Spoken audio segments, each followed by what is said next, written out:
ม่วงในภาษาไทยปกติแล้วเวลาเราอยากกินซี่โครงเขาไม่ได้พูดซี่โครงภาคเหนือเขาจะพูดว่าซี่โครงแต่อีสานเขาจะพูดว่าแคสซี่อย่างเดียว แค่ ซี่ สี่ แคสซี่เขาจะเรียกว่าซี่ สี่ เวลาสมมุติอยากกินจะเดินมาถามว่า สมมุติเนาะ โมซี่โมซี่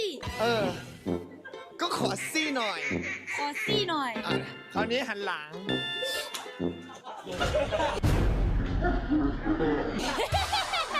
ขอซี่ มันเป็นภาษาท้องถิ่นใช่ไหม เราขอดู ขอซี่หน่อยขอซี่หน่อยขอซี่หน่อยอะไรอ่ะ ก็ขอซี่ก็คือซี่โครงแต่เขาจะเรียกสั้น ขอซี่ พูดว่าอะไรไปอ่ะ ขอซี่หน่อย คุณบอกใครอ่ะ บอกไอ้บอสขอซี่หน่อย มันเป็นภาษาท้องถิ่น ๆมันเป็นภาษาท้องถิ่นเฉย ขอซี่หน่อย ๆรู้ไหมว่าซี่ภาษาอีสานแปลว่าอะไร